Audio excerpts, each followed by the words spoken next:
അപ്പോൾ ഗൈസ്, അപ്പോൾ ആ ഒരു ഇത്രയും എനിക്ക് വേണ്ടിയിട്ട് ഇത്രയും എന്തൊക്കെയോ എന്നെ ഒരു മാസമായിട്ട് എന്നെ ടോർച്ചർ ചെയ്യാണ് ജാസി. ഒരു മാസമായിട്ട് എത്ര എനിക്ക് കോളാക്കുന്നു, എത്ര പെട്ടെന്ന് എന്നെ ഇവിടെ കാണാമെന്ന് എല്ലാത്തിനും എന്തെങ്കിലും തെളിവുണ്ട്.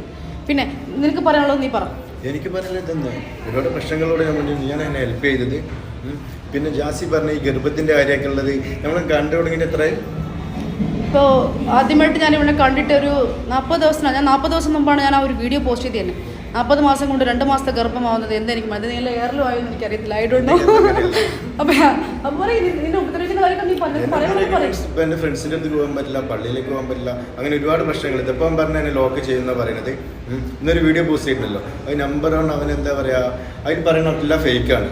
ഓക്കെ, ഞാൻ ഒരു വീഡിയോ പോസ്റ്റ് ചെയ്തിട്ട് എനിക്ക് സപ്പോർട്ടിങ് ആരും ഇല്ലാത്തത് എനിക്ക് ഇതിൽ നിന്ന് പുറത്ത് വന്നാൽ മതി, അല്ലാണ്ട് എനിക്ക് അവൻ്റെ ജയിക്കണം. ഇവനിപ്പോൾ എങ്ങനെയെങ്കിലും ഗായ്സ് ഇവിടെ നാട്ടിൽ കയറി പോയാൽ മതി. അപ്പോൾ ഒരാൾ പറയണം അവൻ ഇവിടെ നിൽക്കേണ്ട, അവൻ്റെ നാട്ടിലെത്തണം, അവൻ്റെ വീട്ടുകാരുടെ അടുത്ത് അവൻ എത്തണം എന്ന് പറയുമ്പോൾ അവന് വിട്ടാക്കാൻ വേണ്ടത്, അല്ല അവൻ ലോക്കാക്കാൻ നോക്കല്ല വേണ്ടത്. അവനവൻ്റെ പാട് പോയിട്ട് ജീവിക്കട്ടെ അവൻ.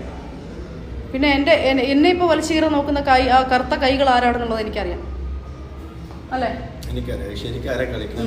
സോ ഇപ്പോൾ ഞങ്ങളുടെ ഭാഗത്ത് എന്താ പറയുക, ഞാനിപ്പോൾ എന്താ പറയണേ, എൻ്റെ ഭാഗത്ത് ഈ തെറ്റുണ്ടെങ്കിൽ ഗൈസ് എനിക്കിപ്പോൾ പബ്ലിക്കായിട്ട് അവന് വേണ്ടിയിട്ടൊരു വീഡിയോ ചെയ്യേണ്ട എനിക്കൊരു ആവശ്യം എനിക്കില്ല. എന്തായാലും എന്നോട് ആവശ്യമില്ല. ഞാൻ ഇവൻ്റെ ഉമ്മാൻ്റെ ആ കരച്ചിൽ കേട്ടിട്ട് ഇവൻ്റെ സഹായിക്കാനാണ് ഉമ്മാക്ക് ഞാനൊരു വാക്ക് കൊടുത്തു. 90 ദിവസത്തിനകത്ത് ഞാൻ ഇവിടെ നിന്ന് കയറ്റി വിടും.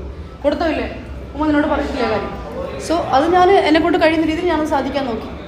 അപ്പോൾ അത് സഹിക്കുന്നില്ല. ഇപ്പോൾ അവന് പറയുന്നത് ആശി നാട്ടിലും പോകാനും പാടില്ല, ആരുടെ കൂടെ ജീവിക്കാനും പാടില്ല. ഓക്കെ, അവൻ എന്തെങ്കിലും ആയിക്കോട്ടെ, അവൻ എന്തെങ്കിലും ചെയ്യട്ടെ. അവൻ്റെ ലൈഫാണ്, അവൻ്റെ ജീവിതമാണിത്, അല്ലേ? അവൻ പറയുന്നത് ഇനി അവൻ്റെ പിന്നാലെ പോകരുത്. അവൻ്റെ ജീവിതം, അവൻ്റെ വീട്ടിലാണ് പോകേണ്ടത്. അവനവൻ്റെ നാട്ടിലെത്തണം, എങ്ങനെയെങ്കിലും അവൻ്റെ കുടുംബത്തിൽ അവനെത്തണം.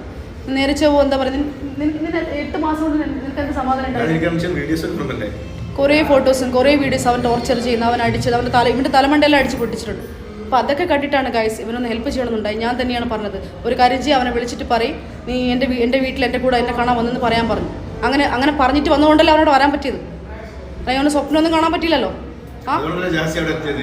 അല്ല, എന്നിട്ട് അവിടെ വന്നിട്ടും അവിടെ ഇത്രയും നാടകമാക്കി. അവിടെ അവർ രണ്ടുപേരും തല്ലുണ്ടാക്കുന്നുണ്ടായി.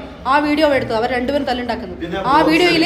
ആ വീഡിയോയിൽ ഞാൻ എൻ്റെ റൂമിൻ്റെ പുറത്ത് ഞാൻ നിൽക്കുക, ഇവർ തല്ലുണ്ടാക്കുകയായിരുന്നു. ആ വീഡിയോ അവൻ്റെ കയ്യിലുള്ളത് ഫസ്റ്റ് ഓഫ് ഓൾ. പിന്നെ ഇവൻ്റെ ഈ ഡ്രസ്സിങ് അതാ ഇപ്പോഴും വന്നിരിക്കുന്നത്, ഒരു ബോക്സറും ഒരു ഇതൊക്കെ ഇട്ടിട്ടാണ് വന്നിരിക്കുന്നത്. Guys, common sense. പിന്നെ പറയാനുള്ളവർ പറഞ്ഞോ, ആഘോഷിക്കൂ. ആരതൊക്കെ റിഷാന്തരാക്കും ഒക്കെ പാർട്ട് 3 വരുന്നതായിരിക്കും.